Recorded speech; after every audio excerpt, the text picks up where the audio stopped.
bring the meeting to order. And the first item of business is the approval of the agenda. So moved. Second. Moved and seconded. All in favor? I will call note that there will not be cause for an executive session. So one was anticipated. We're not quite ready for it yet. Okay. And are there any other changes? Did you sign this? No, not yet. Hearing none, all in favor of the agenda with small change, signify by saying aye. Aye. Aye. Those opposed? Okay. Next item is approval of the minutes of our April 23rd Select Board meeting. Move that they be approved. Second. Moved and seconded. Are there any amendments to the April 23rd meeting minutes? No. Hearing none, all in favor of approving the April 23rd meeting minutes as drafted, signify by saying aye. Aye. Aye. Those opposed?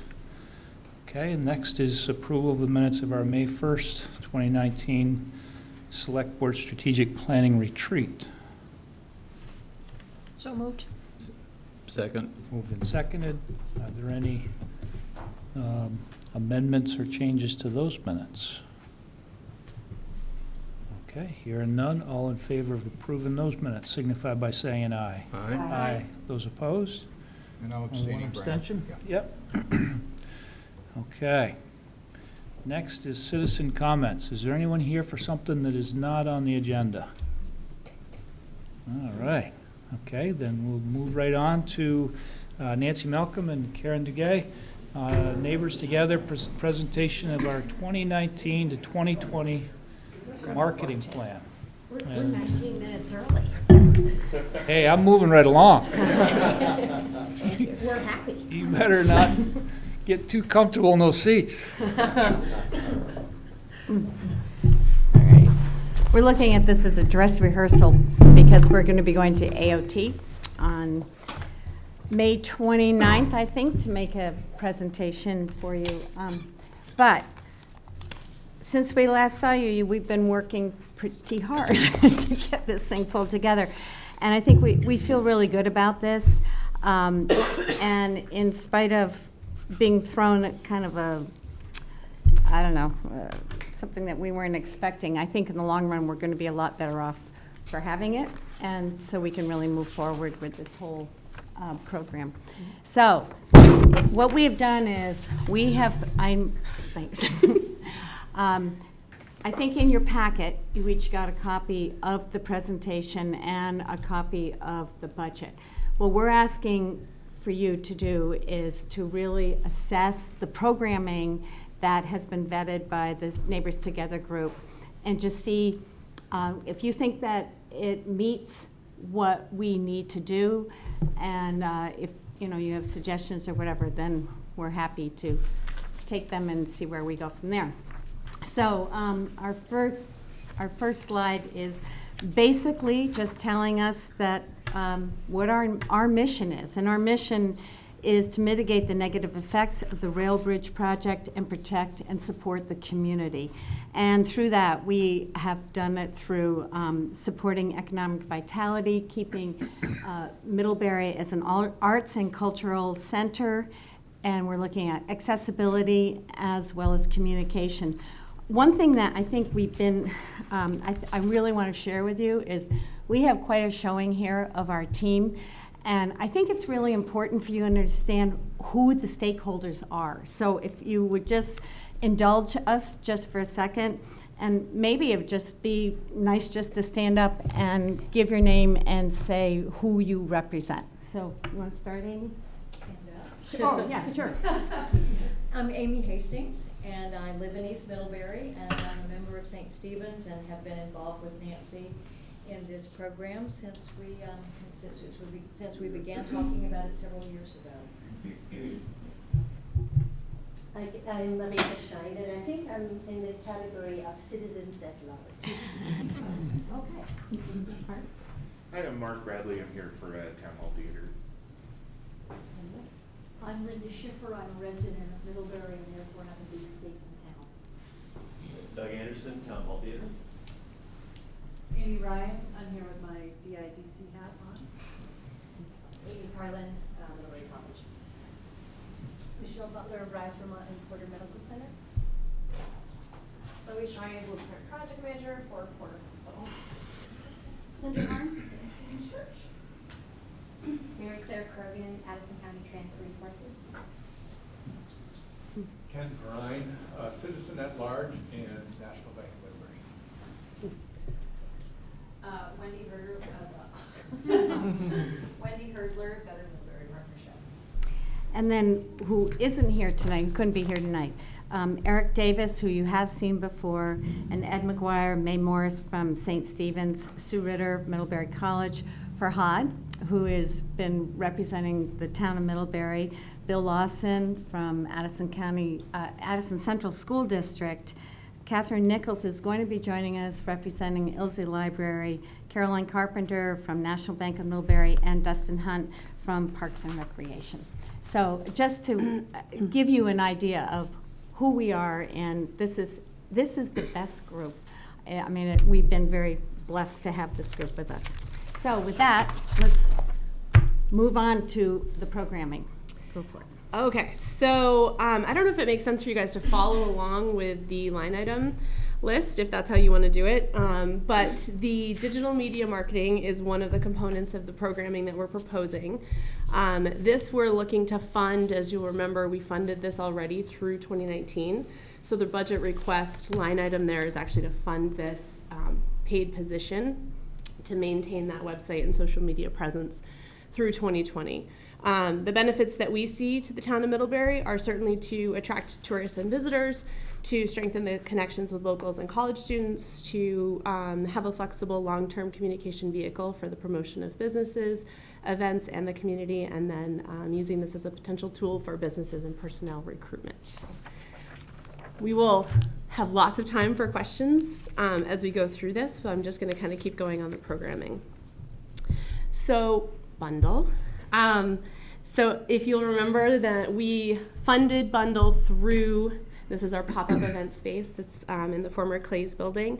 We funded this through June of this year. So this funding request and this programming request takes us through the end of 2020. And what we see as the benefits of this pop-up space to the town of Middlebury is an increased vitality and energy in the downtown. It fills a highly visible, previously vacant storefront. It offers mentoring opportunities for local entrepreneurs and students, as well as the opportunity for interested businesses to try out the downtown market as a potential permanent location, driving traffic to the other downtown businesses, and it's bringing more people into the vacant space, hopefully producing a full-time tenant in that space at some point.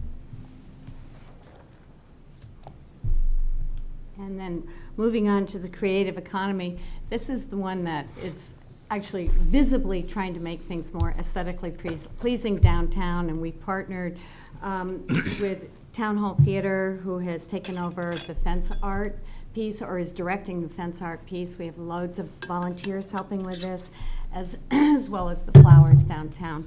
So and we just feel as well that this is helping with economic vitality, keeping it a cultural and community center, and accessibility in that we're making it a nice place to come down to and walk and encourage people to come down here. The next piece is the regional marketing campaign, which is something that we had hoped we were going to be doing earlier in the year, but there was a lot that was going on, and we wanted to do this right. And what we are doing is we are identifying the assets that are special to Middlebury, so that to bring in tourists from outside. And in particular, we have outdoor recreation that spans all of the seasons, but we would particularly focus on the summer and the winter sports. And we can access everything from the mountains to the lakes on this, a lot with bicycles or bike tourings, that sort of thing. And then also our very unique food and craft business, or craft beverage business, especially out on Exchange Street that we have. And then finally the vibrant arts and culture we have with Town Hall Theater and the college in particular. So we would definitely be doing a lot of partnering. This is something that we know we could pull in tourists from outside, so it's new dollars coming in, which is really important. Something that we have done with all of our programming is looking at things that would be going forward. So this is not a once and done. This is something that we know we can build on, and this is one that is particularly that way. We would get everything in place, and then it would be going on for years to come. And so, and there's a lot of collaboration with it. Sometimes there's an opportunity for relocation. People visit, and then they decide this is a really great place to live. They bring their businesses, so this is positive as well. And it would obviously drive things for local traffic. So once again, we're talking about economic vitality, cultural and community center, and communication out there. So we're excited about this one a lot. The next one we have is health and wellness. And working closely with UVM Porter Medical Center, Rise Vermont, and Come Alive Outside to promote health and wellness.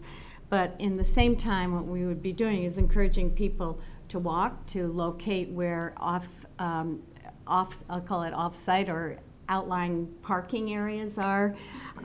We could have a lot of community engagement. We look to see building the program, starting the program this year, expanding on it next year, having prizes, and once again, prizes for participating and meeting their goals. That would be probably, it would be Middlebury money. So, and this particular program is definitely one that we see with accessibility, and it could be expanded as well.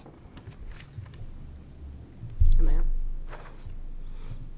Okay, so the Middlebury money incentives, I think, are we on to the next? Sorry, special events. Okay, yeah. Sorry. So we're looking to do a couple special events that we've already done. So we're looking to do 2 summer concerts out at the Marble Works Park for this summer as well as for next summer, and then we would like to do the downtown block party both summers again.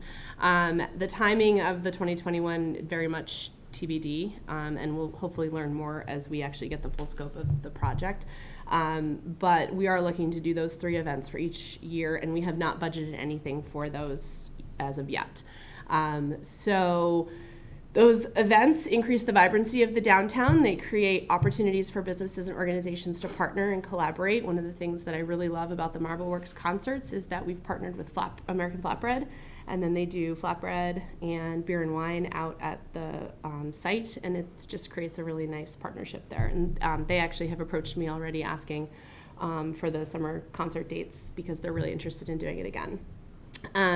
We use these events as an opportunity to drive traffic to local businesses. And then one of the things that I feel really strongly about is that when we create a stronger sense of community connection, that leads to more opportunities and more desire for that community engagement.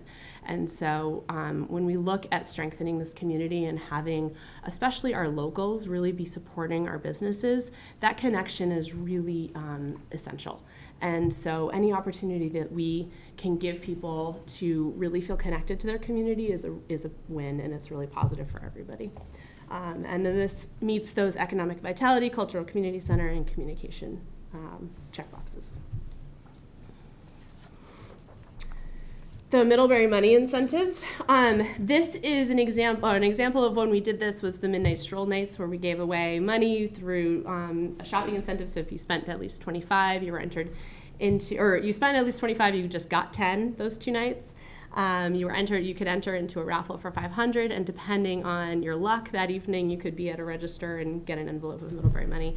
One of the things that we found as a result of doing those kinds of incentives is a lot of urgency and excitement around it, and we found that it drove traffic to the local businesses on both ends. So it drives traffic to, at the beginning of the promotion, to try to receive that Middlebury money, but then also the winners of the Middlebury money are then spending it locally. One of the things that I'm really excited about is that we've started to track the redemption of Middlebury money with the bank, and seeing the numbers from January and February and where those have been redeemed, I was really impressed by how much Middlebury money came back in those 2 sort of dead shopping months. And I think we can attribute a lot of that back to how much Middlebury money was then put out to the community in December. So we have identified a few opportunities throughout both years to continue this kind of promotion.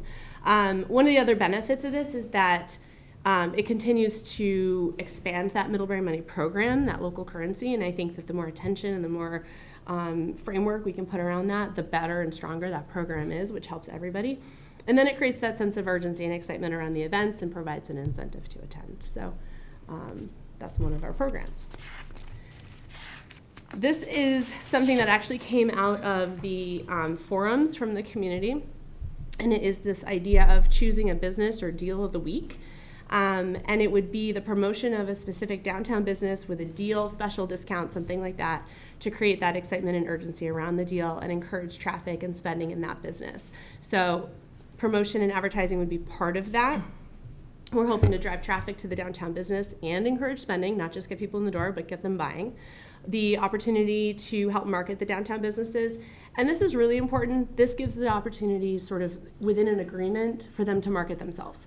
So part of being part of this program with the downtown business that's chosen for this deal of the week, and we have a lot of framework to go to sort of put around this program as we get there, is that they would really be responsible for promoting this as well. So it doesn't have to be paid promotion, but it would be in the form of window displays, social media, whatever is within their means to really kind of create that excitement for themselves too, and then we would help.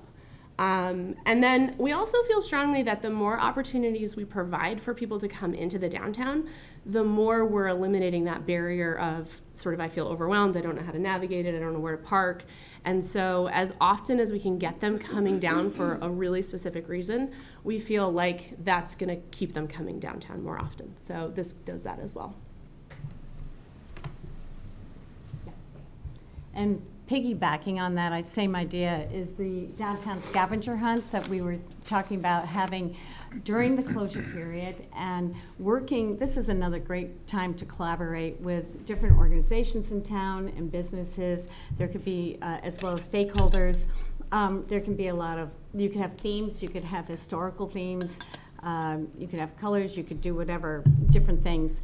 And once again, it pulls people down, it drives traffic, local traffic in, it gives an excuse. And it goes along with the idea that what the bookshop has done in the past in the summers with the Where's Waldo, and people have come from all over Addison County to get their little coupon book or whatever it is to go and find Where's Waldo. And so we would be building on that. And once again, Middlebury money would be involved, so it goes back into the community as prizes.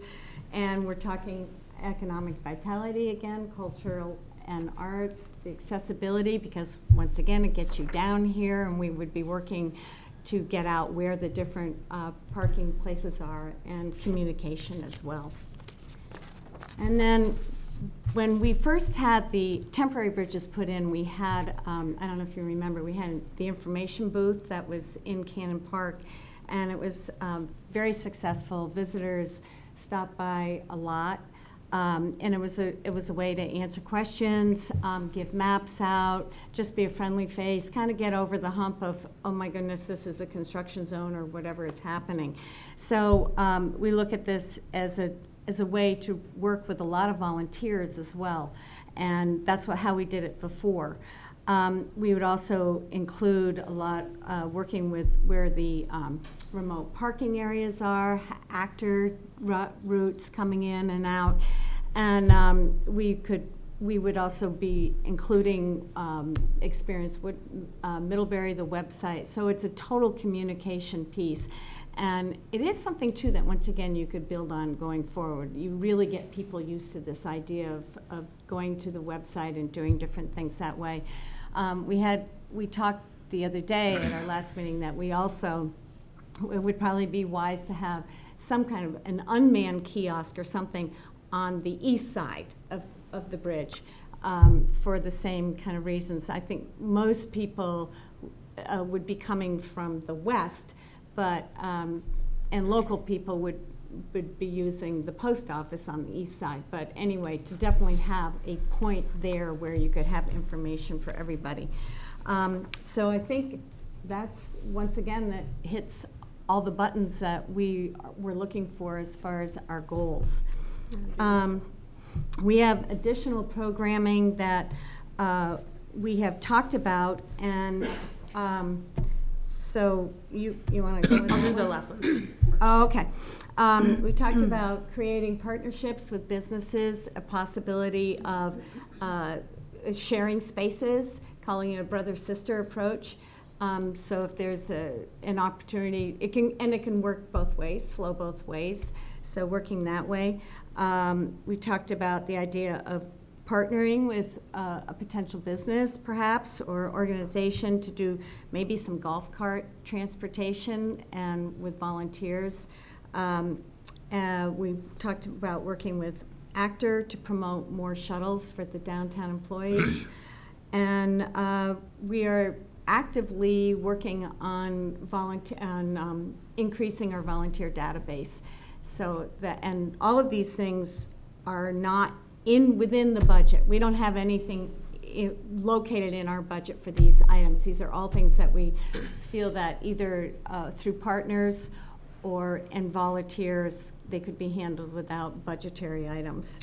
And then those last couple bullets on this slide, throughout this whole project thus far, we have received a number of ideas, starting with the community forums that Neighbors Together did, and then one-off ideas that come our way from people. And there are so many great ones out there, but we were really trying to focus in on what we felt that this group could reasonably accomplish.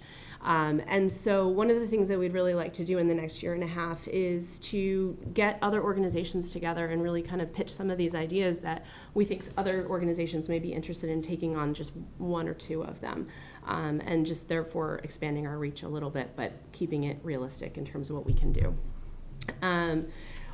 This is also a huge opportunity for us to really increase the collaboration between downtown businesses on things like hours open, specifically maybe evening hours on a regular basis, things like their social media interaction with one another or their ability to promote what the others are doing.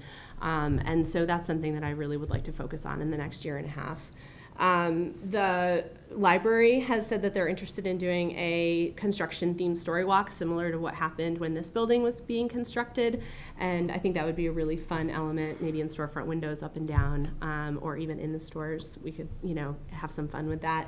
And then another thing that we're really grateful for this year is that the BMP has received 2 interns from Middlebury College for this summer, one of which is going to be helping me do general BMP work, which is marketing outreach, everything, all the things that we do.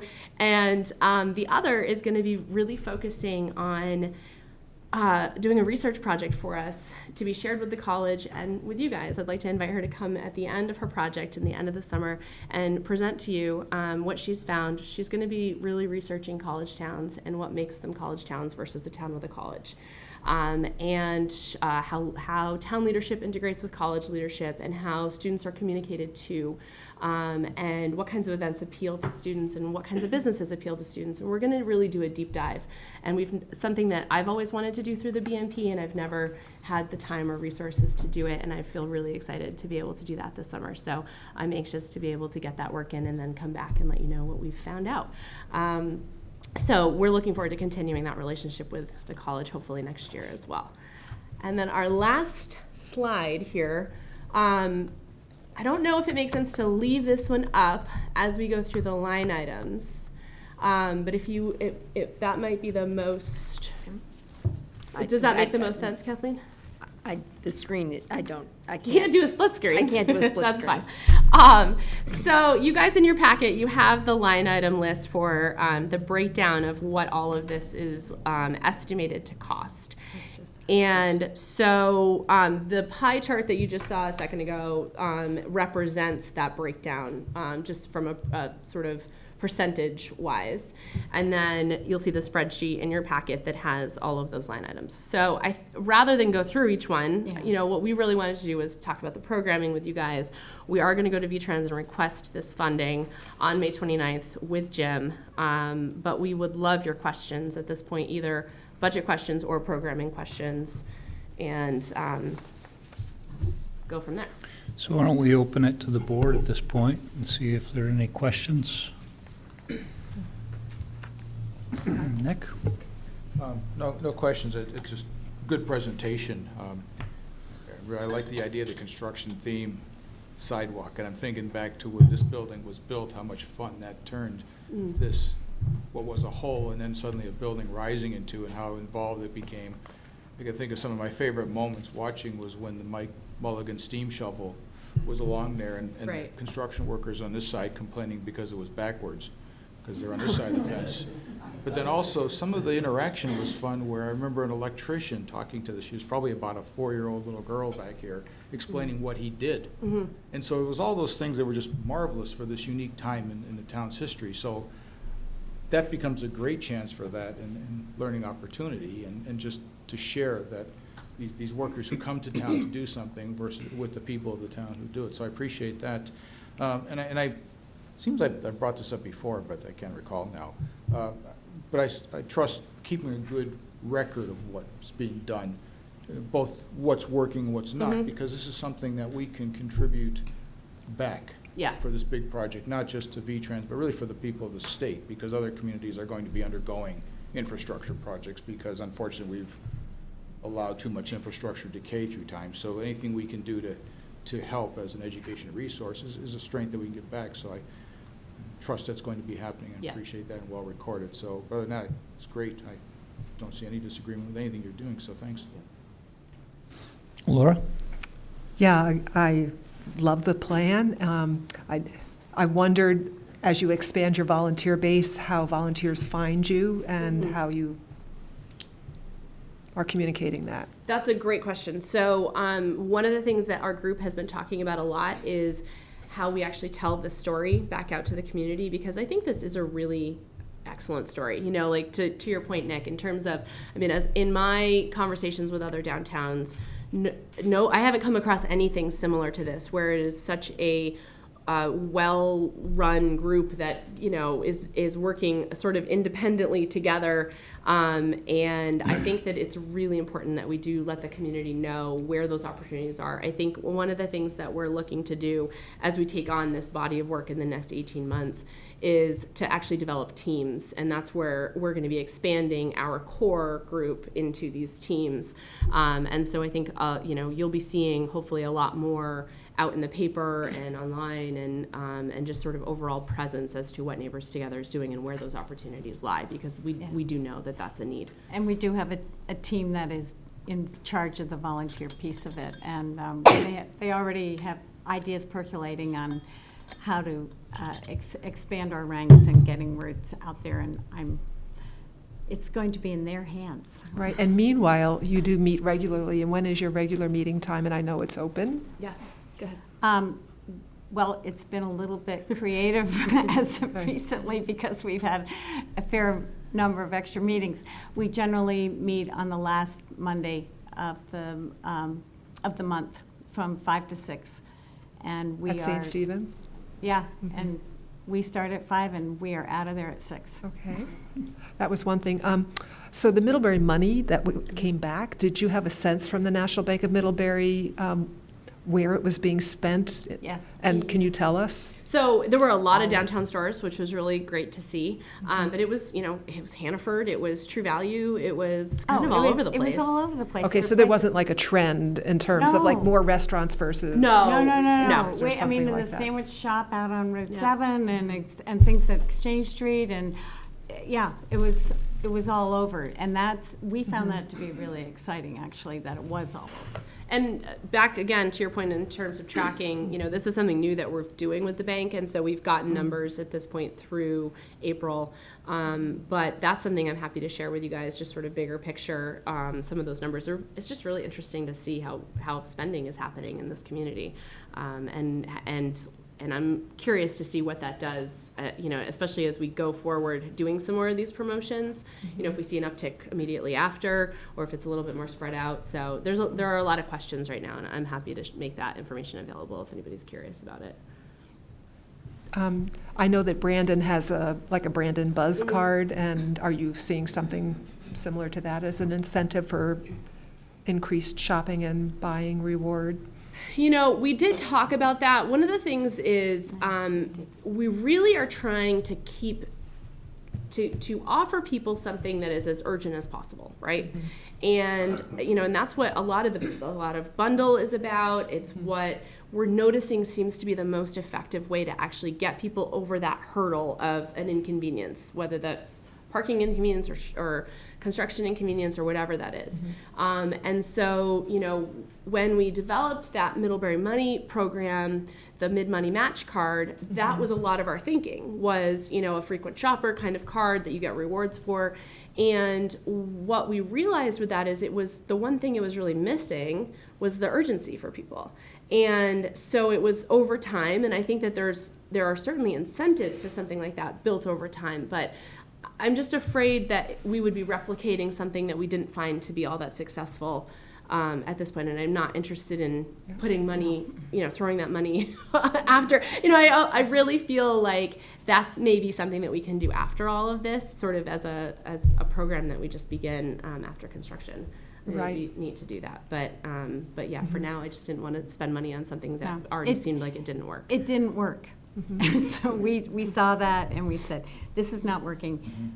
Let's figure out something else. So. Okay. And I know that we're looking at parking and making that more accessible and encouraging people to use more remote lots, especially our downtown employees, and incentivizing them. And I mentioned a strategy for doing that. That could be rolled into this, where we are rewarding them, you know, catching them, you know, using those other alternatives, either actor bus or remote lots in some fashion or another way of getting in other than parking. Right.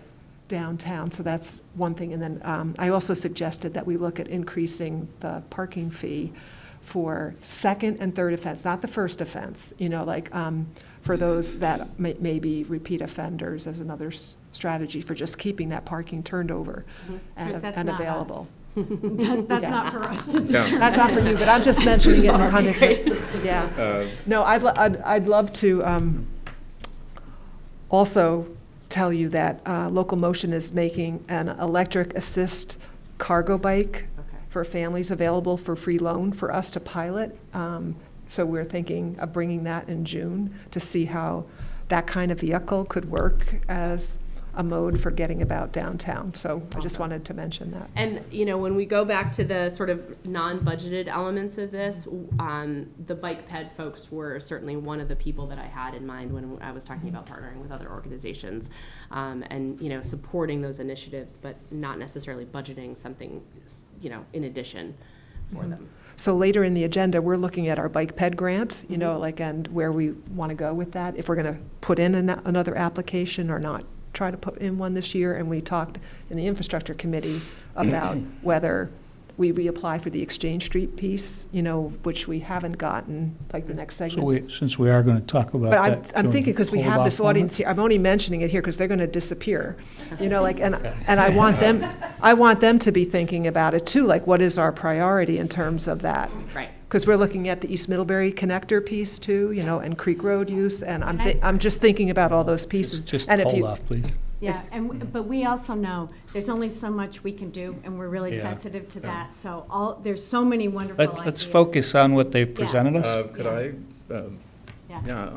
I would just like to say that what you've done has created a great feeling of enthusiasm and joy about the town. Even, you know, the things that you've done downtown, you know, and so on. And probably that's the greatest contribution, the feeling that we're not paralyzed by this thing that's going to happen, that there's still a lot of life and you're creating it. And I'm very grateful, and all these volunteers, it seems to me, who have come forward, that this is a wonderful example of a community operation that's working very well, I think. And so I thank you for that. Thank you. Thanks. Yeah. I would agree. It's a Yeah. great, Yeah. it's amazing. Yeah.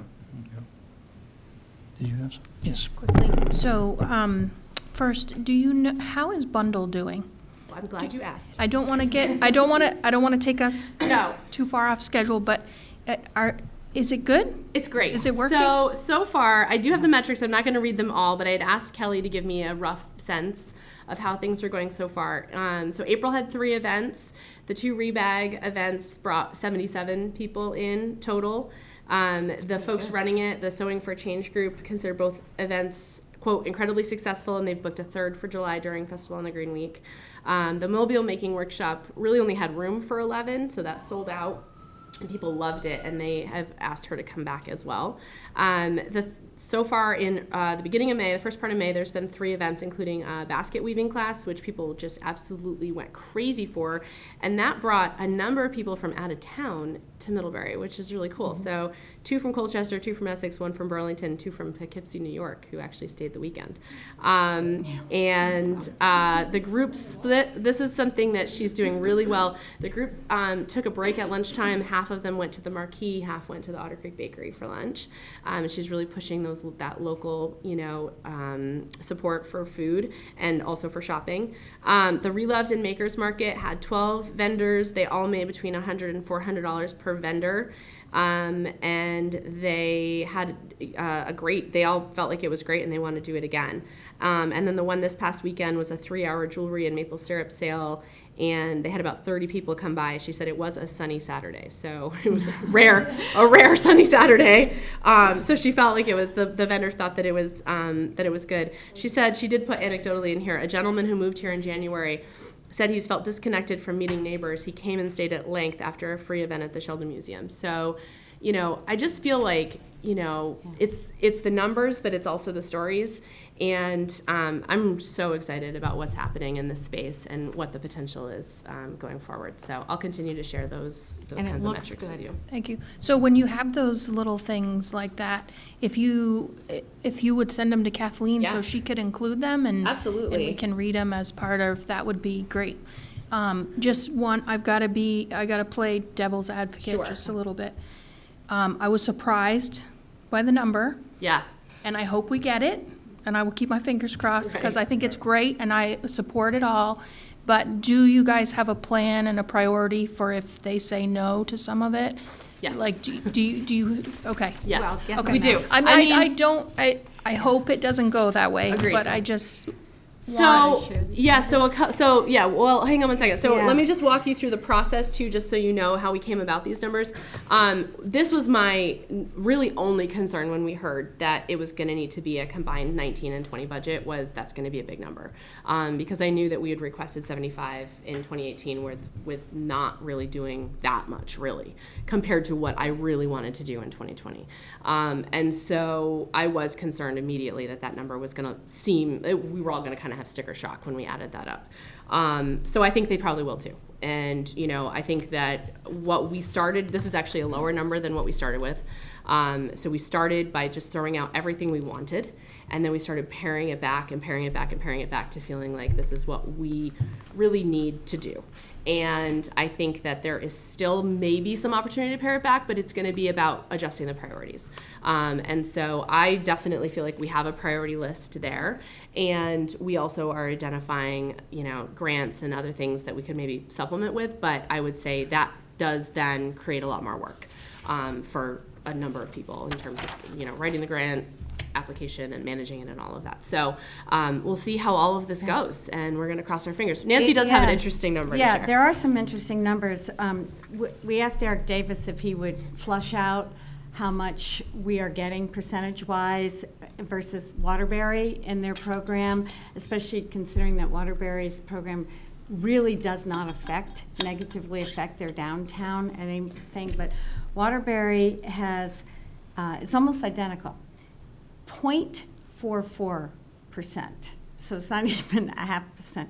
Middlebury, if we were to get all this money, would be 0.42% of Waterbury. So when you look at it like that, of the total, of what the project is costing, and whether or not you can look at it in all different ways, it is out there that the railroad is getting what would be the equivalent of 17% of the project. So, we feel very confident that we have no apology for what we're asking for. We feel like it's a really good program, it's a strong program, and it meets all the criteria that we need to meet. We also know that we're not naive. This is not this is no silver bullet, and it's not going to be. It's not an easy thing for the businesses downtown, but we really feel that it is a very positive thing, and it will hopefully jettison us going forward into a better place, so. The only thing I wondered was just, what can we do as a select board to support them as they Right. go to the meeting? I think it's to have a very strong Do we need to do a endorsement of it. letter, Right. or do we just do the vote?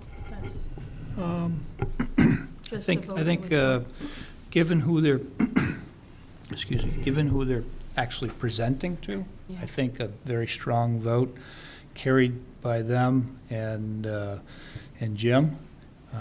And it will go, it very likely could go to a higher level, in which case maybe we will need to send a letter. And so, I just want to throw in one other thing. We did reach out to Gary Holloway, who's the downtown program coordinator, for his endorsement on this programming. For the state. Not the numbers. I didn't share the numbers with him, but I did share just the package, and he was very strongly in support of what it is that we were doing. I just wanted that because I felt like, this is somebody who works in all of our downtowns, and he's been following this project closely, and I just wanted to share that with you as well. I forgot to mention that earlier. that's perfect. The motion. Let me just ask Lindsay, did you have anything you wanted to? No, I was just gonna say, I hope you feel really proud. I remember you guys trying to chase up all the businesses and make them Middlebury money happen. How long that took, and it must feel really positive to see those coming back. And I think you have done a great job, so I'm really excited about this. I can't tell you enough how great this team is. And this is a real team effort. And so I know you've seen Karen and I, but it's not. We really are just in front of this group here, but it's been terrific. So with that, I guess I would seek a motion of endorsement. I move that the Select Board enthusiastically endorse the Neighbors Together 2019-20 marketing plan and associated budget request in advance of Neighbors Together presenting its plan to the Vermont Agency of Transportation. I'll second. Moved and seconded. Any final comments? Yeah, just one. Laura, why do you think they're all going to leave after this discussion? I don't understand. Okay. Don't forget it. Don't wait for an answer. All in favor signify by saying aye. Aye. Those opposed? And I know Farhad would be, if he was able to join us today, he would be voting too. Before you do leave, I think on behalf of the Select Board, a debt of gratitude. We are very impressed. I mean, we see before us a group of citizens that are passionate about the town, care about the town, and give freely of their time with nothing really, no personal compensation back. And there's nothing that speaks greater about the heartbeat of a town in the downtown than getting groups that put their time out, create these programs, and create a mission statement and really go after it. And so we are very impressed with the work you've done. We're very supportive of it. And I think Middlebury is a better place as a result of the time you've given and the programs you're coming up with. They're great. And some of these could be enduring. And they're things that hopefully will continue forward. And while it's a painful time for the town, we will come through this, and I think we'll come through it better. And so thank you very much for everything you've done.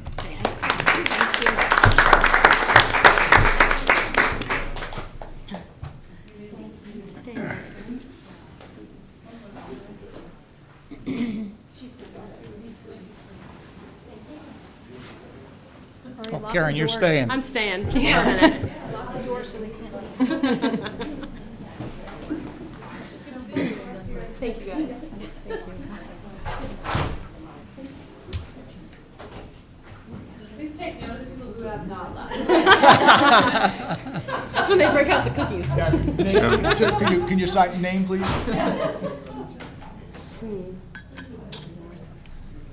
Amy, do you feel like coming up here? I didn't ask you beforehand, but if you feel like it, come on up. We don't match, unfortunately, but Nancy and I. Okay, so Karen and Amy are going to talk to us about the Better Middlebury Partnerships and Neighbor Together request.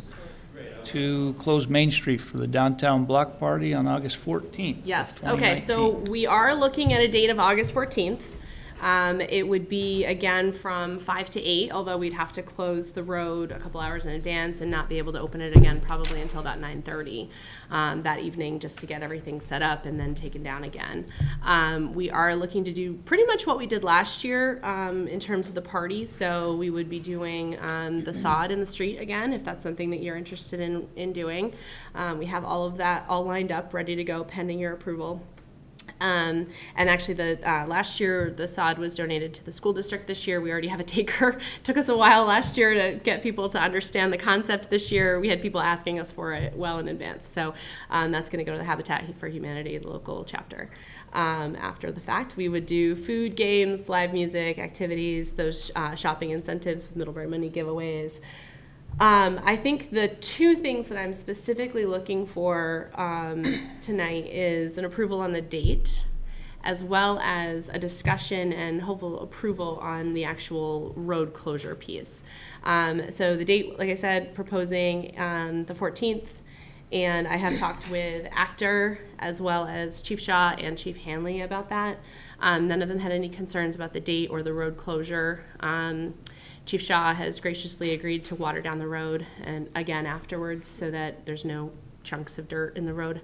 The one concern that Chief Hanley has is something that we've been talking about a lot, which is this concept of possibly closing the road all the way up to the Rotary as opposed to closing it right at Mill Street, which we did last time. The reason that we want to talk about that with you is because last time when we closed it up to Mill Street, we did close, so the Bakery Lane was closed last time, but that was okay because people could access it from around.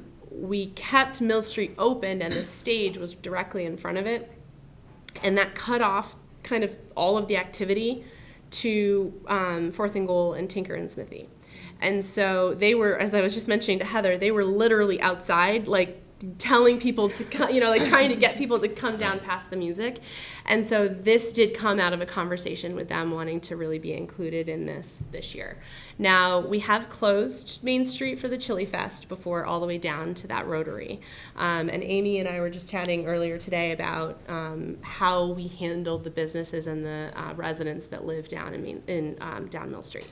And I believe what we have done in the past is just sent them a notice well in advance. DPW had signage, and we just made sure that the communication was there for folks. Amy had a great idea of maybe giving them some raffle tickets as a sorry for your troubles.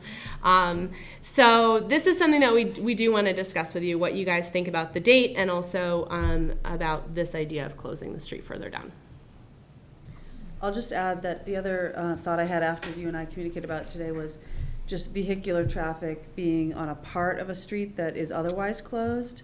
And if the stage or some other food truck or whatever is set up sort of at the end of the street, if there's traffic coming around and there's, if they're not paying attention or whatever, it makes me a little nervous having an exposed, closed street at an intersection when somebody would otherwise be turning. And the number of vehicles that would be going down Mill Street, I think, is so few at that point. I think it's pretty easy to mitigate the impact for the residents and other people that might be going that way. And then, as I also mentioned to Heather before tonight's meeting, is that I think a lot of people actually assumed that the whole road was closed last year anyway because the stage was set up right there. And I actually don't think a number of people just even turned down Main Street at all. And I didn't really see anybody having to turn around. So. Yeah.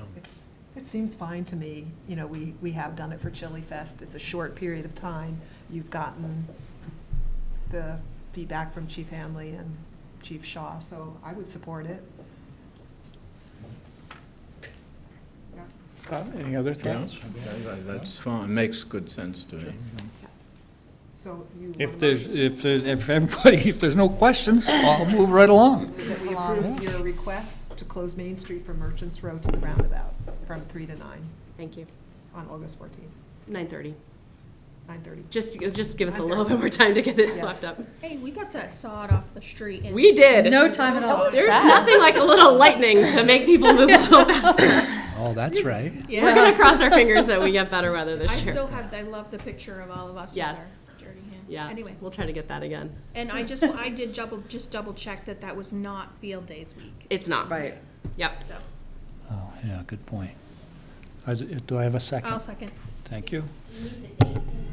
It was, it was. It was kind of added after, but it's there. Is there any comments on that? Hearing none, all in favor of the motion signify by saying aye. Aye. Those opposed? All right. Thank you so much. Thank you. Pray for good weather. Yes. What, like better than today? Yeah. Yesterday or the day before. Don't you enjoy snow in summertime in Vermont? Bye. Okay, Thank you. so now we're going to talk about the plastic bag ordinance, to finalize our appointment of the plastic bag ordinance committee. And a little update on the research on the ordinance adoption process. So first, set the stage on, let's work on the committee first. If you recall, asked Victor, Victor had joined the policy committee because we were originally sending the work of drafting this ordinance to the policy committee. We worked with the policy committee. What they're doing and their mission, it was going to sidetrack them from finishing that work this year, as well as it's a little different mission, so decided that Victor would step down from that and assume chairmanship of the ordinance committee, the plastic bag ordinance committee, which is a short-term mission to draft this and prepare for enactment of the ordinance. So with that, we then went out to seek volunteers to staff the committee. We have a goal of intent to have a total of 5 people, including the chair, on the committee. And so we have a list of Cindy Hill, Farhad, Don Maglianti, Victoria DeWind, Amy McInernich, Jean Montrose, and Eva Fair. So looking for thoughts on the remainder of the committee. Well, I mean, I've looked at this list, and I think it's a very good list. I mean, I don't think one could make a mistake as far as that goes in terms of choosing people. But of the 4, it seemed to me Farhad, because he's the only merchant really that has come forward, and I think it would be important to have someone that I think Don Maglianti certainly has the technical knowledge of solid waste. I think Amy McInernich, certainly she's well informed and has been active in this, and Eva Fair, student, I would like to nominate them for the committee. Was Eva the one that participated on the, or that was a Middlebury College student? Yeah. No, Eva actually is very, No. it was a really fine letter she wrote in it. And I think, Yeah. I really like the idea of her as well. I like the representation of all of these candidates, so I'm having a hard time picking from them. And I'm wondering if we could have a strategy similar to what we've had before, like, so they could all still be included. Perhaps, it's not that big, would we consider expanding the number to include, I like having Cindy on there because she brings some attorney. These are open committee meetings, and it seems to me that anyone who has an interest in this will be present, or has a right to be present and has a right to speak. So, but I think that finally, I think a 5-person committee, as we've decided, is, and I think this is a very good group. I'm very pleased. I don't. But I think we should make clear that not to be appointed to the committee does not mean that anyone is excluded from participation. You know?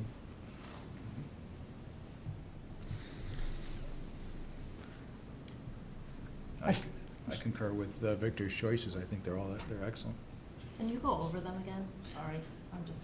You picked Farhad, Dawn, Amy, and Eva. Okay. So that leaves out. Cindy and Victoria. And Jean. And Jean. But they could participate by still attending the meetings. I did wonder about Cindy because of the experience she brings in.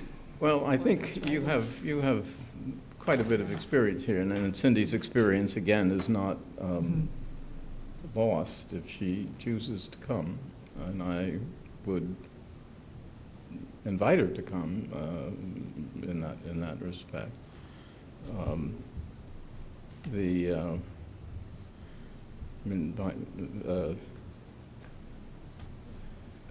But it would be, I think there's a very strong case to be made for the four that I've. Oh, definitely, I would agree with that, with the four that you selected. And, I can support that too, because I know that we're saying the same thing. Everybody that's on this list are welcome to attend and participate. But our point was to appoint four persons, and those are the four I would think that would complete the committee, with the understanding is that the committee meetings would be open and there would be open participation. Okay. So I have a motion but no second at this second point. We have a second? Okay.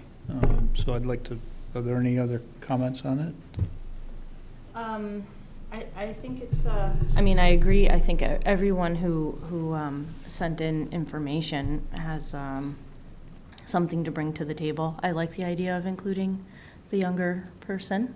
I think it's really cool when we get young people interested in this sort of thing. And I feel like it's a fair balance of different factions represented and different ideas represented. And I think that that's always better. You always wind up with a better product when you have a lot of different voices at the table, I think. So I think I would support this. Okay. Are we ready to vote? Any other comments? Okay, hearing none, then Victor has nominated, made a motion for Farhad, Don, Amy, and Eva to finalize the formal committee, but it will be an open process, and all the others, along with anyone else who has a passion for this, to continue to participate in this process. So we have a motion for those four and seconded. All in favor of that motion signify by saying aye. Aye. Aye. Those opposed? Okay. So then we had a question about the ability for us to do that. And I believe, did everybody see the email that came out that basically says part of this will go to the, really it'll go to the committee is making sure when they're drafting it that they understand some of it is questionable because of within our charter, it may actually provide opportunity to do it without having to amend the charter is the way I read that. We'll have to get some more legal. But it would be critical to have a reasoning behind that. So we'll let you take it and run with it and bring it back to the select board. So. Did you give the update about S-113? No, I did not. Did you want to do that? Can you do that? Sure. Do you know it? Yeah. If I can find it on here.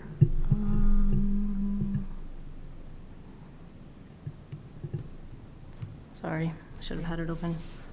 So we got an update from Amy Sheldon, who has been working on, and so the upshot from this email is that it passed. It's out of committee, right?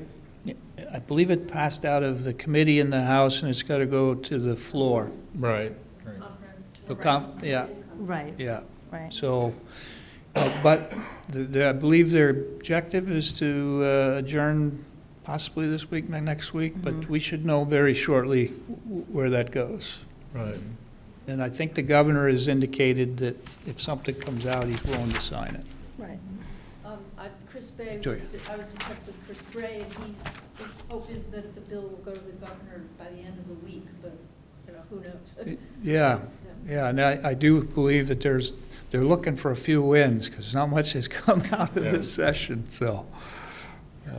In which case, I think we'd need to, at the select board level, look at it and decide if it gets us across the line where we wanted to get. So. I think there was a bill also authorizing towns to do this. Has been a question as to whether the town can legally do it. Right. And this, so I understood there was a bill. I don't know where it stands now. I should think it would pass. That would authorize towns to adopt ordinances of this sort. And Okay. so.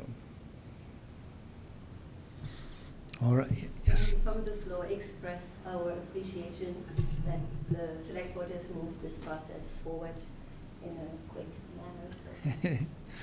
Well, we heard the vote, so not that we weren't supportive of it from the start, but I think the process worked the way the select board has tried to create a process where things can start from the citizenry and go to the ballot.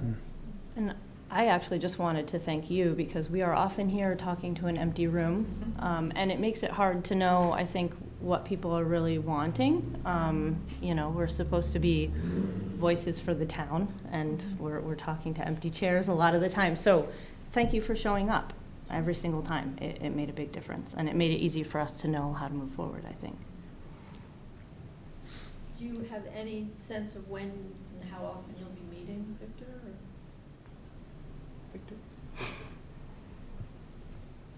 Victor? What? I'm sorry, I was reading something. Victoria was asking a sense for when you would start to meet, and then how often? I have not made. I'm sure you have to confirm. I'm sure that there will be a meeting soon, and it depends on really how much work we have to do, how often we'll meet. I mean, I don't know. That's unclear. In part, it will depend on what the legislature does. Right. So, yeah.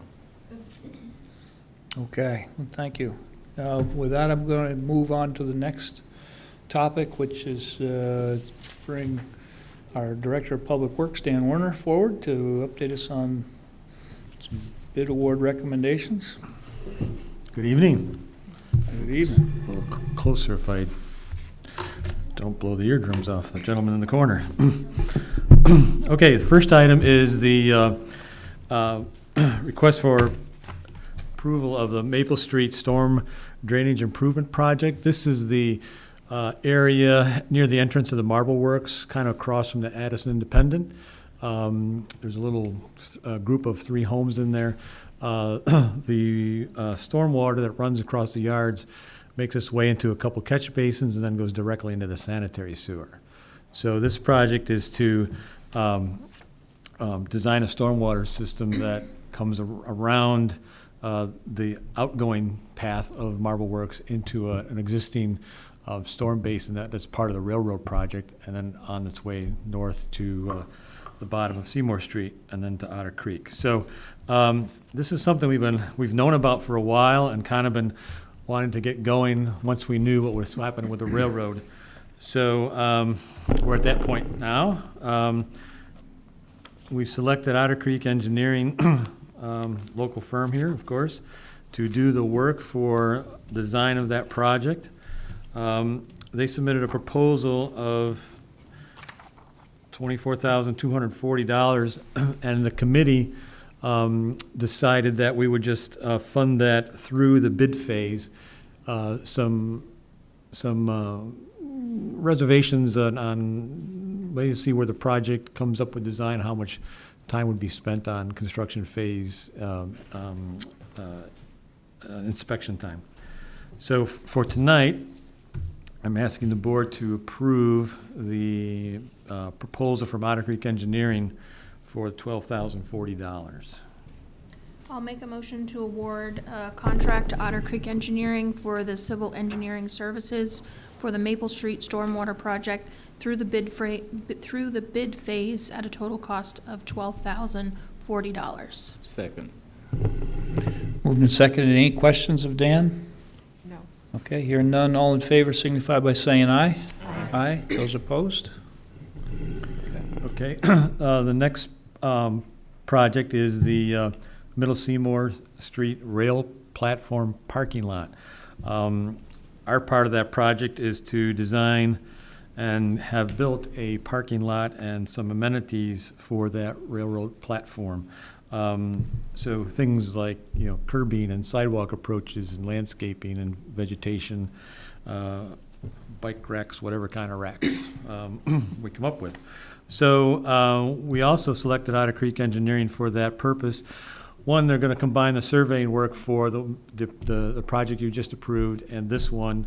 And then we're also trying to, we'd like to do is have one, bid this as one job. They'll have to be administratively separate, but bid it as one job. We'll get one contractor there and do the work, hopefully concurrently. Try to save some costs in engineering and also in contractor mobilization.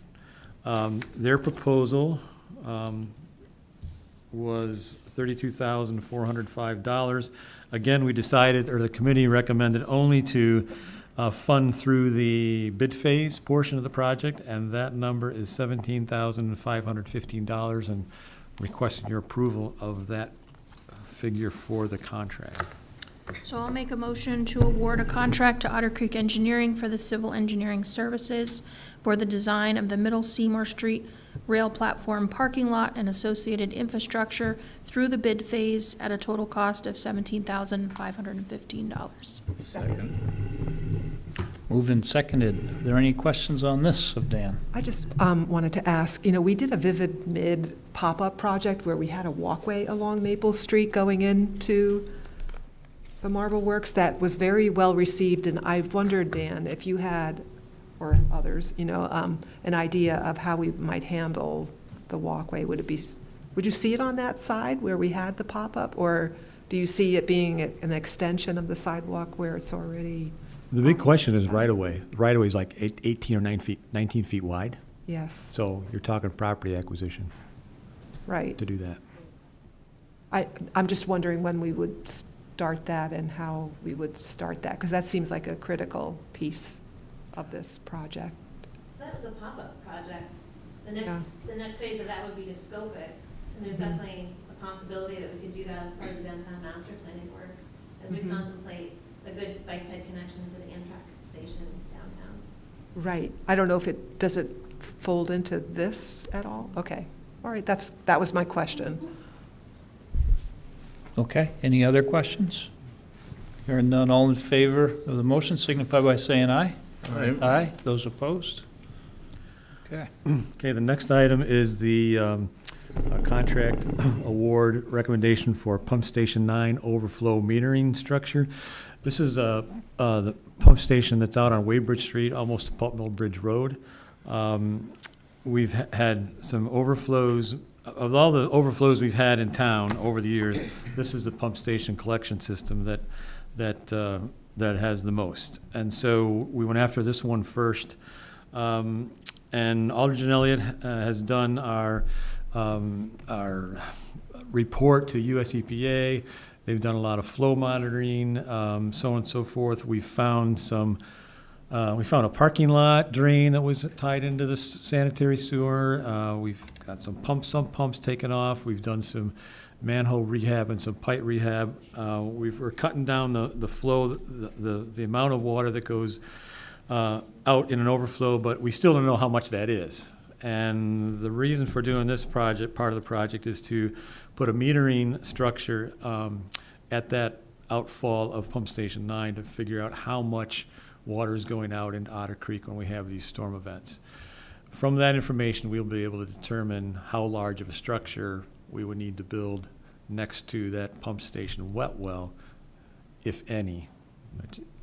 I can see you start to mouth, if any, in the future. And so this is going to monitor for probably 2 or 3 years, because you always don't get storm events every year or every month, and sometimes it takes a while. The goal of the US EPA is 0 overflows. So we have to be diligent at making sure that this thing monitors for a good period of time. And so this project was designed by Aldridge and Elliott engineers, and they put a bid packet together for an overflow structure, and basically it's a large manhole what has an interior wall and an overflow weir with an electronic ultrasonic level detection, and from that the geometrics of the hydraulics of that weir, they're able to tell how much water and at what time and what velocity would overflow. So this project is for the manhole and the electronics, and it will communicate to our wastewater treatment plant, so we can monitor when and how often and how much it goes towards Otter Creek. So there are 2 bidders, and Champlain Construction was the low bid at $29,943. So I'm requesting the board to approve that bid from Champlain Construction. So before I made a motion, it would just be important to note that the committee was not unanimous in support of the recommendation. I don't know if the board wants to have discussion about that, or if we just.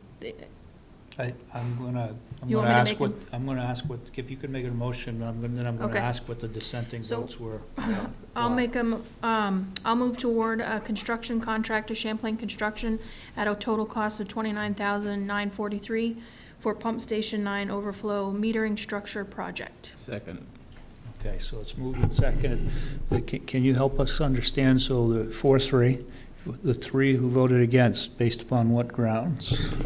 So basically, thought that it was too much money to spend on a metering project, and that the money would be better well spent investing in upgrading the Pump 9 pumps. So increasing, we know there are things that we could do in addition at Pump 9, to help alleviate the problem. And so there was interest in maybe investing that money in that. I think the problem is if we don't measure the overflows, we won't ever know what they are, how big they are, how often they are, and the duration. And part of what Aldridge and Elliott tried to do was figure that out, and they weren't successful in the time that they spent here doing that, and this is the next step. There was also initially some interest in having this structure possibly tie into whatever would be recommended to capture potential overflows, but I'm hoping that we don't ever have to go there.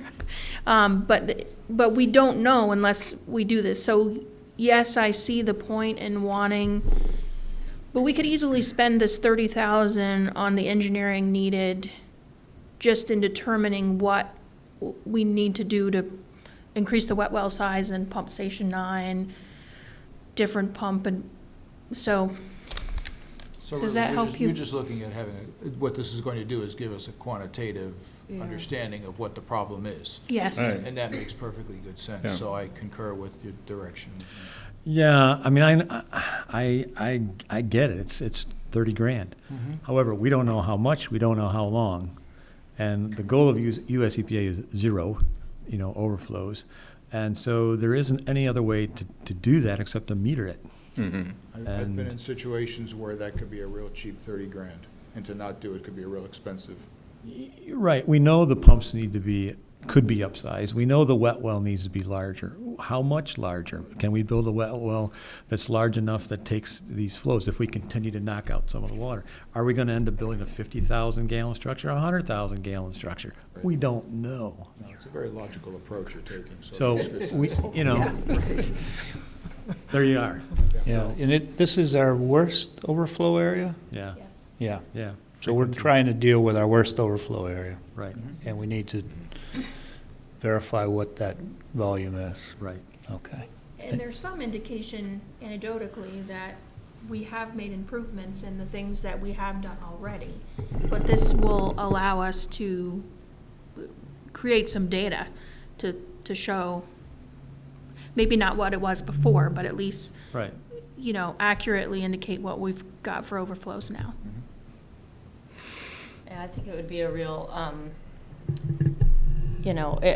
I think it would be a mistake to try to move forward without data and undershoot the problem, and then you've wasted money on something that doesn't really solve the problem. All right. And it's made out of concrete. Makes it tough. That summarizes it perfectly, I think, yeah. Okay. But it was a good discussion. It was Yeah. really good, And vigorous. And it was important that, we had that discussion, I think, and that we considered this, that we were spending money and whether it was really necessary or not, so. Solid point. That was the most exciting thing that's happened on infrastructure in like a year. Well, it's nice that not everything just flies through, because it shows you're being deliberative and trying to make sure that your priorities are straight, so. Any other questions? Hearing none, then, all in favor of supporting the motion signify by saying aye. Aye. Aye. Those opposed?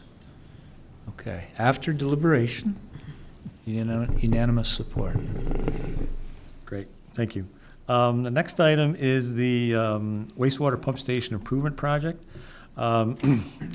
This is a project designed by Otter Creek Engineering. There's 3 pump stations that need to be rehabbed. One is Halpin Road Pump Station out on Halpin Road, north of Painter Road. The Seminary Street Extension Pump Station, which is east of Five Corners, and the Painter Hills subdivision, which is at the south end of Painter Hills. 2 of the pump stations are going to get similar treatment, and that is they're going to use existing dry well, if you want to call it. That's where the pumps are down in a tank below ground, so the staff has to climb down a ladder. And if there's any maintenance on the pumps, they're going to basically put a pipe through that, put submersible pumps in, so we're enlarging the wet well, so we can get some better efficiencies on the pump runs, along with some repiping of the external piping and force main and so on and so forth. Seminary Street is going to get a standby generator. We do have issues with that in when there's electrical outages. So it's high time we took care of that. So there's some neighbors that can have their basements flooded if we can't get there soon enough. The Painter Hills subdivision is a little different. It's what we call a canned system. It's a steel tank vertically in the ground. They're going to have that interior sandblasted, primed and epoxy coated. There's a pump. There's a valve galleyway on the outside of that steel structure. That's going to be altered so the staff can get at them a little easier. So, in addition to this, is the force main from the Seminary pump station that comes towards Five Corners is going to be rebuilt, or is going to be reconstructed with new material. We had a break on it about 2 weeks ago, and I think since I've been here, it's probably number 4 or 5 of that force main break at that pump station. So we also had a piping fail on the outside of the Halpin Road pump station. It was a little frustrating because we had this project under design. We knew we had we would be having issues if we didn't get at it, and shucks, Just before. hole in the ground, $60,000 later, there you go. Nuts. So anyway, we're here today to get you to support a bid from Belden Company for $1,292,580. Yeah, that's a good number. What's interesting is there was one other bid, and they were within less than 1% of each other, which is phenomenal for the size of the project. So I guess it means the pricing was pretty good. And it was pretty close to the engineer's estimate also, right? Yeah, it was over Yeah, but it's- by a bit. I think there was some, it was interesting how some of the companies, where they put their costs, where they put it in, contract general conditions, or they wrap it into the pieces and parts, So the money comes from the wastewater capital fund. We haven't been doing some larger expensive projects with sewer capital in the past 3 years. We've been expecting to get to this one. So we've been kind of watching the funds to make sure we have the funds available to do that. So I'm requesting the board to approve the Belden Company's bid of $1,292,580. I'll make a motion to award the construction contract for the pump station improvement project to the Belden Company for a total cost of $1,292,580. Second. So moved and seconded. Any other questions on this? I can't wait. Because this is money so importantly spent, That's it's going to great. save us so much. I mean, just the electric costs that will get managed, as well as just the. Yes. Yeah, good point. The force main redo from the seminary pump station will increase pump efficiencies and capacities. So long overdue. So And thank you. we have the money Yeah, to do the project. do it. All right. Decision easier. Easy decision. All in favor signify by saying aye. Aye. Those opposed? Okay. Okay, the next item is the bike ped grant application. We have a little bit of conversation early in the meeting about that. The committee wrestled with should we submit or not, and basically they deferred to you to see if you want to move forward with that project. This would be for the last phase of any bike path out on Exchange Street towards Route 7. So What was So there- I was just gonna say that Kathleen did present that we hired a consultant. Maybe you wanna talk, or rather than me, but. No, go ahead. No, we'd hired a consultant last year to put what we hope to be a competitive grant application in. We weren't awarded the project. Kathleen thought that we could easily recycle that and reapply. Okay. The committee seemed to think that we might be more competitive if we showed that we were in construction in the first part of the project before we reapplied. There was also some discussion about further increasing because we also had a conversation about sidewalks and what we were going to put out to bid for repair and the cost of repair, what we need to do for repairs in town versus adding more. There was some discussion around that. So since then, I did send an email to Kathleen. I wondered about the sidewalk for the rail platform and whether that would fit into this grant as a possible alternative. So. That's true. This is the grant program that has been underway on Exchange Street since 2015.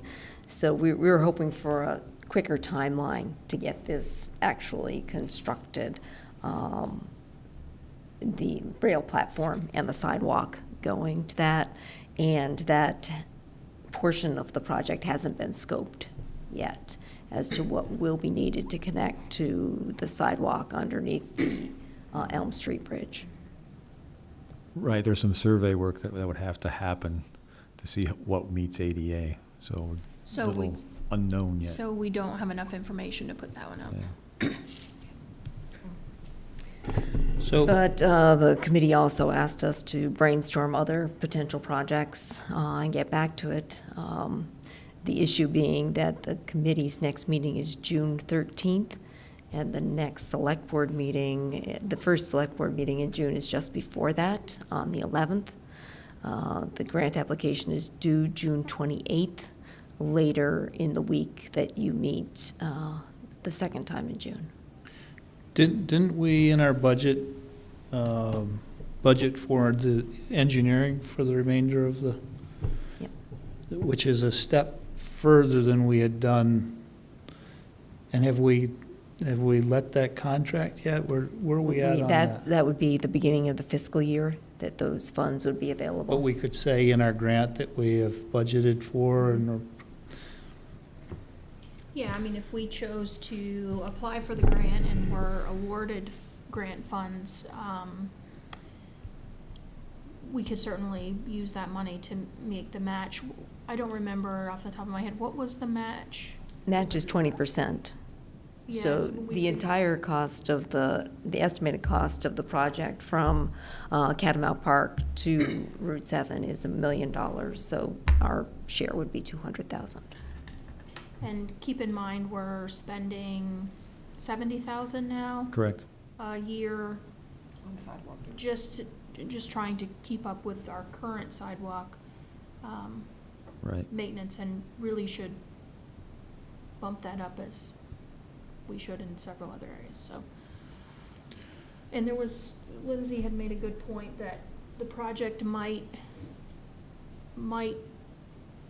be more favorable in a grant situation if we knew more about the roundabout and when that project might go forward, because it would then, tie into that project a little better, so. My thinking was that, I can understand all of that, but you already have a strong grant that's already written application. And we almost have nothing to lose by submitting it again. And we have a stronger argument because we have engineering budgeted for the next fiscal year. So we might as well go for it. If we get it, we get it. If we don't, we don't. That answers it. If we don't get it, then we know that we have to turn to other things or figure out how to finance that differently. So I'm inclined to, although I did pause and think, is there a different project to go after, like you mentioned, Heather, like the rail platform area, or we've heard about the East Middlebury connector project, and I wondered if that would be another easy one that's able to be turned around quickly because the grant application was written, and do we submit it under this one instead and see how that So goes? with the East Middlebury project, there hasn't been any scoping done on that. Okay, so this No doesn't idea qualify. what the Okay, never mind cost then. Take that would away. be. I think this is the one that, though, we've been working on. I hate to throw in the towel on a project that's half done. I don't think we were. No, They weren't saying that, they were just wondering if you delayed it Delaying. another year. But Yeah. then what do you do this year? Nothing. You could- Yeah, I mean, does it hurt that you throw it, if you don't get accepted this year, does it make us less competitive next year when we've actually built out some of it? I don't think it matters.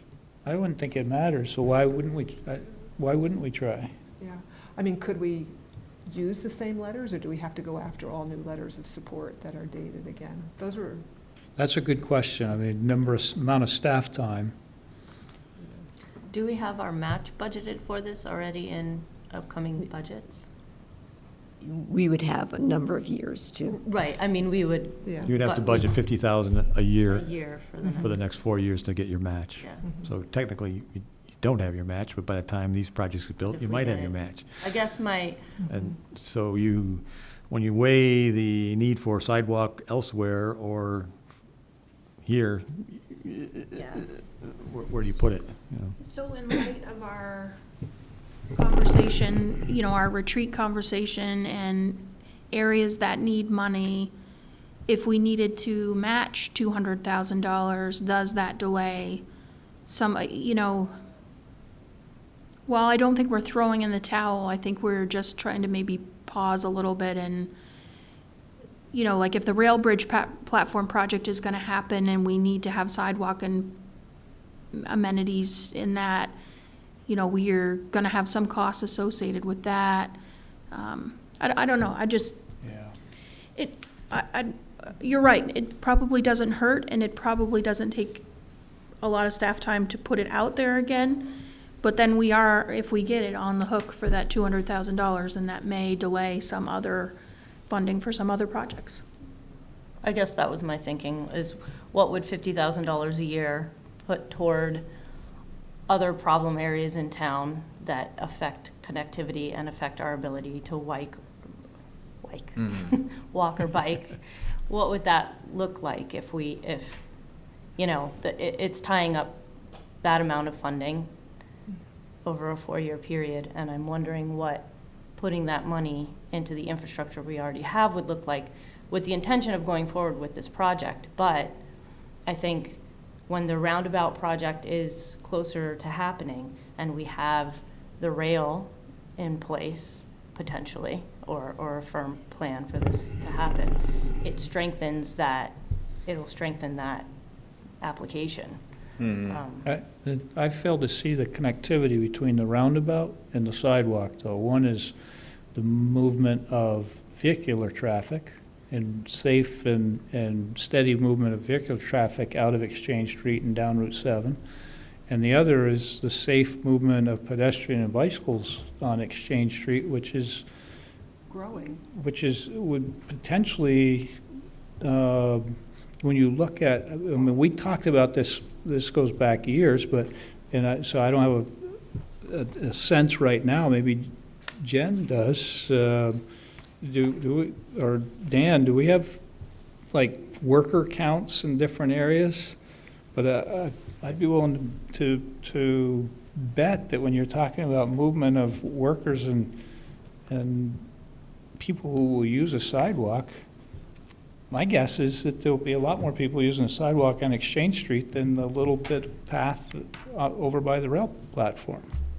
And the vehicles are traveling much faster, they're wider, they're commercial, whereas on Maple Street, well, it'd be nice to have a sidewalk. I mean, we can do other traffic calming measures on that street. So my argument would be, we've got to finish this, and the people have asked for it. We thought we had a pretty good population of interested citizens on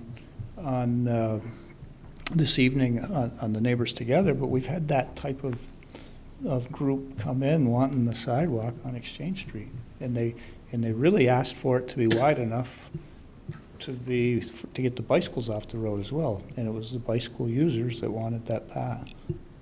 So I'm of the mind that we should keep asking for it until we get it. I am too, and it's also an economic driver, you know, because you have the beverage industries down there, so it's not only for your commuters, employees, but it's also going to bring outside visitors to that region. You got the farmers market. There's just a lot going on, and that will continue to grow on Exchange Street. So I'm in favor of resubmitting it. We did have some businesses that were willing to donate towards the match. Right. But it wasn't enough to get the job done. But I mean, if we got that, I would be willing to bet you would find businesses willing to donate to help with the match. I, for one, you know, I have a business down there, everybody knows, and I have a number of employees, and they like to walk on. And what do? They drive downtown and park so they can walk safely downtown. Number one, it takes up downtown parking space during the busy noon hour, and they would be walking out on Exchange Street otherwise. So I think you'll see that there's more people doing that than you realize.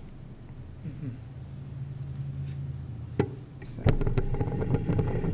So do you want a motion to? If board is of the mind to do that, yes, please. Well, I'll. Guess we'll find out. We'll find out. I'll move that we resubmit our bike ped grant application from last year, refreshed as needed, with any needed letters or the inclusion of the engineering expenses that we have budgeted. Second? Okay, moved in second, so we have a motion to resubmit the bike ped grant application for continuation of the Exchange Street bike ped path. Are there any other comments or questions on that? No, I mean, I was trying to likewise think of what the negative is of applying for it, and I think, Heather, you did bring up a valid point, is we tend to always have, we collectively, society like to build new things and not take care of the existing. But I think, as I think about it, this is going to be potentially a highly utilized route, so I think that pulls me in favor of it, so, yeah. Yeah, there's just, we just need to, we need to move further on our funding discussions. And we also need to recognize that we will need to increase our operation and maintenance costs. And I would also encourage us to, at some point, move in the direction of having a good system for identifying areas of sidewalk that we want and need and that people have requested, and how we prioritize those and move them forward. So. No, I think that's a valid point, and I appreciate you keeping that in the forefront, because it's something I fully agree with you on, so. Yeah, I mean, not, in addition to meeting the match, we've got to start increasing our funding, and we've also got to be prepared for the extra costs of maintaining what we add, so. Mm-hmm. So, that's all? Okay. Any other comments, questions? Okay, hearing none, then all in favor of submitting a bike ped grant this year, signify by saying aye. Aye. Aye. Those opposed? Okay. Parks and Rec. Yeah, Dustin Hunt came before the committee to ask the board to authorize shifting $5,000 from the Pool House Capital Improvement Fund to the Picnic Pavilion project. They have had some savings in the Pool House project, so they feel they could use this $5,000 towards that pavilion. So they're asking the board to do that. I think it said in the memo, but initially the proposal was to do the concrete at a later time and just have a gravel base, but this would get it done, and it would probably save us some money, and it would be easier to do prior to building than after. So I think it's a good, I think it's a good suggestion from Dustin. Can I make a motion? Sure.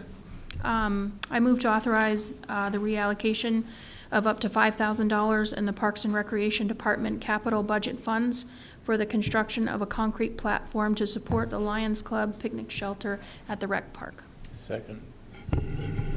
Moved and seconded. Any comments, questions? Hearing none, all in favor signify by saying aye. Aye. Aye. Those opposed? Okay. Thank you very much. Thanks, Dan. Mm-hmm. I love how there's nobody here for infrastructure. Yeah. What? No, now. They're all watching on TV, Yeah. They do. which we have to make sure gets sustained funding. And everything else we need to fund. Hi, viewers. Okay, next, Kathleen, are you going to walk us through this, or? Since Jen is here, Jen, do you want to? Since Jen's here, I'm thinking, Okay. you want to come up So- in case there's questions, though, Jen? Come on up. So this is the grant request for authorization to sign the grant agreement for the Better Connections program, which is going to fund downtown master planning. As you may recall, we requested $67,500 our grant award was reduced to $62,500 for the downtown master planning, reducing our local match to $6,944.44. We also received a separate award of $33,333 for in clean water funds to do some stormwater management projects in the downtown, to engineer them. So that's the update. Jen, do you have anything to add? I'll move to authorize Town Manager Kathleen Ramsey to sign the grant agreement for the 2019 Better Connections Grant Program Award for the development of Middlebury's downtown master plan. Second. Moved and seconded. Pretty sure we're all in agreement on this. All in favor signify by saying aye. Aye. Those opposed? This is exciting, Jen. It is. You know, it's fun to listen to your business too and think about ways that this integrates with that, you know? Like spring of 2020, you're going to have a nice list of publicly vetted projects that are bike ped projects that you could consider when this grant round comes around. And they'll be in the downtown core, which means that you don't have to worry about maintaining something way out the end of Exchange Street. You'd be maintaining something near your center, so it's cool. To think that I'm helping. As far as, just so we understand the process and everything, have you got, I assume you've got a plan of how you're going to do all this, and or are you putting that together now? Yeah. Is that something we could share with the board, just so, because when we get asked questions on the timing, and we do have the timing was in our packet here, but you know, maybe just a little read-ahead packet on how, so we understand the process and the kind of the phasing of it and where we may inject in it or Right. or get an update. Absolutely. I hope to visit you a lot of times in the coming months. Okay. And, the first step will be, right now I'm working on the RFP, and Yeah. we'll get a consultant. And I'm trying to be non-committal about the scope of work until I have a consultant on board, just in case I've goofed up in my thinking at all. I also want to get, you know, his or her input. And then we'll have a whole project plan, which will sync with what was in the grant application, and I'll be able to come back and present that to you. And you'll see all the little points for public input and how we're going to arrange committees and things like that, so. Perfect. Yeah. All right, well, we look forward to that. Take that, not just a guide, but it's even a public presentation to us, and of course, not just us, but to the community at large, so they understand what the process and benchmarks are. I mean, we've had conversations with it, and every time I walk away from Jen after she describes it, one, there's enthusiasm, and two, my head is spinning from everything she's just given me as information, so I think it would be helpful for us to all hear what that process and what the benchmarks are, and probably help people understand where they can fit into the whole discussion and Right, it's equation. important to promote those benchmarks to the community as well. Yeah. I'd really like to mail postcards to everyone that they can have hanging on their fridge so that they know to attend our Yeah. big charrette session in September too. Yeah. Yeah. So maybe like the second meeting in June or somewhere around there, I'll have more details for you. Whatever works is wonderful, but that would be really great. But Great. thanks for everything you've done so far, and Yeah. this is gonna be a great thing. Definitely. Well, I think the way you did the rail platform staffing and were able to get so many other people to provide input and votes and everything. I'm looking forward to what you come up with on how to get more, probably a better cross-section of the community to participate than just the 10 to 20 that would normally come to a meeting in the evening. So Sounds like there's going to be a lot going on in downtown this summer, having listened to Nancy and Karen's Yeah. presentation. Hopefully there's ways for us to piggyback on each other's efforts. And Well, I was impressed with what you did with that, so I'm anxious to see what comes out of this. So, okay, thanks. Thank you. Just to follow up on some committees, so an update, at our last meeting, we finalized appointments on some committees, and so following our April 23rd meeting, the newly reappointed Infrastructure Committee member, Don Keeler, announced his resignation from the Infrastructure Committee. I'm going to make a recommendation and I guess just verify it works for our Infrastructure Committee Chair, that we just elevate the alternate to full membership and not go back through an appointment process, if that works for you? That's my recommendation also. Okay, I would support that. okay. And I think, in addition, I would suggest that we just leave the alternate position open for now and see how it goes, and we could certainly always revisit it if there was a need to. Yeah. The board would support that.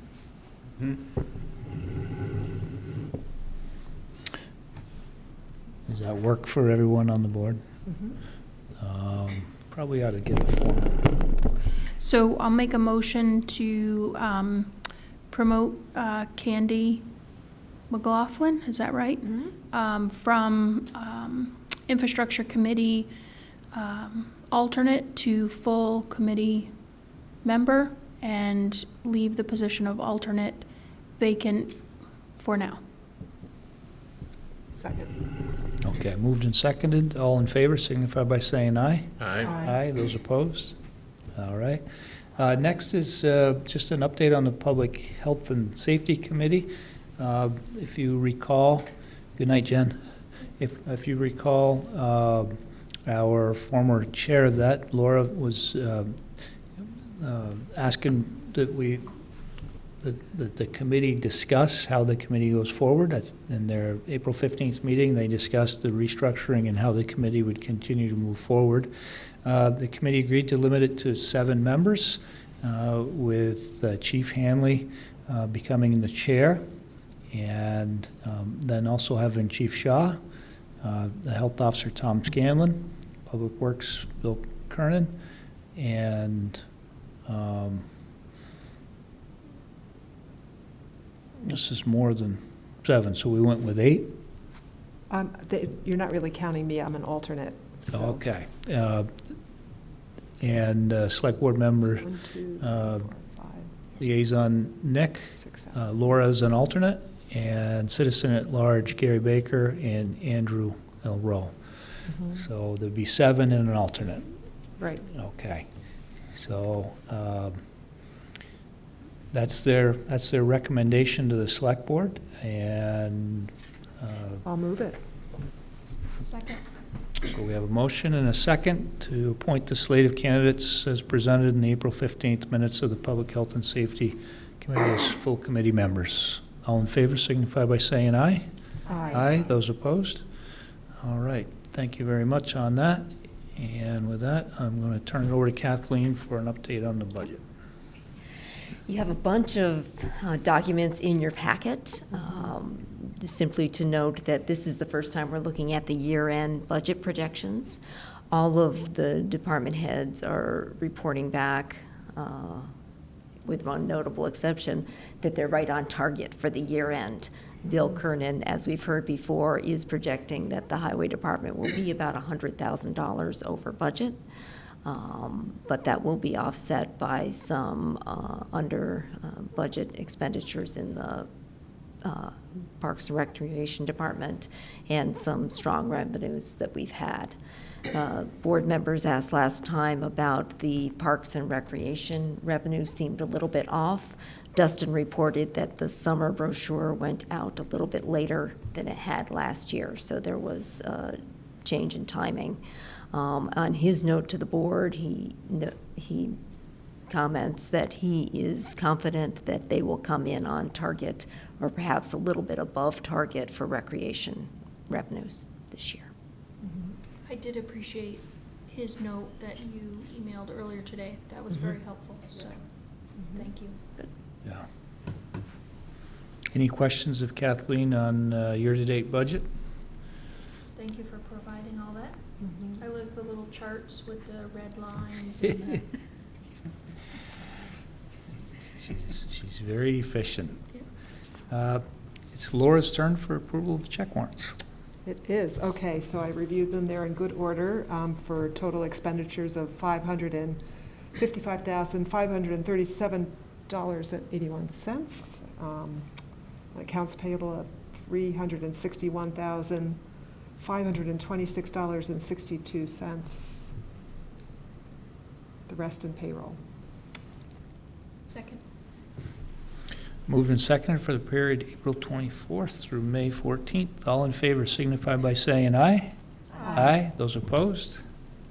All right, town manager report. Just to note that your meeting with VTrans for the update on this year's construction will be at the Unitarian Universalist Church on June 4th, Tuesday, June 4th, from 7 to 9 p.m. I won't be there. Just so you know. We'll take notes. I expect good ones. Well, it'll be videoed, right? Define good. It will be videoed and we will,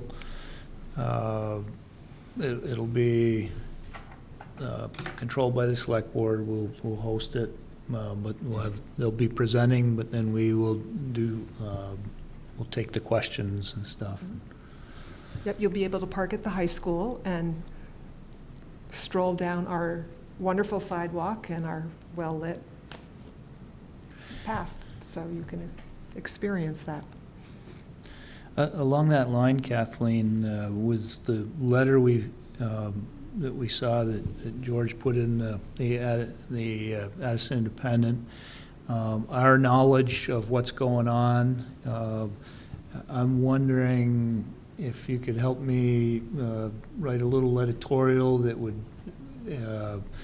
just maybe encapsulate some of what Jim put out in his, go into a different media then, because it go into the Addison Independent, but then to invite people to come and get an update on So all a of two-purpose. what's going on. Two-purpose. So that another place where this gets promoted and invite people to come and learn about the next phasing of the project and have an opportunity to ask questions of those who are in the know. I think it would be a good idea to invite George, and I'll personally do it. Okay. Board member concerns. Lindsay? Yes, I had one. What was it? Were you going to talk about the mural? I was going to talk about the mural. Thank you. I wrote a note somewhere and now I've lost it. So I had asked Kathleen if there was any reason why we couldn't do a mural on the bridge down below, like where the parking lot is, the Cross Street Bridge. And she mentioned that we're due for a coat of anti-graffiti shellac. I don't know what the word is. So I don't know, the Looking VMP up you're talking about, or? just under, if you're down, near either by Mr. Ups or on the other side, and you look at the bridge, there's two pretty solid, Right. walls that are just gray. And I know the Better Middlebury Partnership is interested in including more art downtown. And I think it would be a really cool community thing that I bet we would get a lot of people would be interested in. But, I mean, I just started the conversation because I didn't know if there was an ordinance against it or something. But just an idea. I think it would be cool. And the design of one could be I think it's a great idea. interesting. Yeah. How do we go about getting feedback on something like that? I have no idea. Maybe put it out to the community and see if anyone's interested, if anyone else has thought of it. We need those guys back. We need all the guys back, ladies. I do know there was discussion about a mural during our, during the townspeople input on,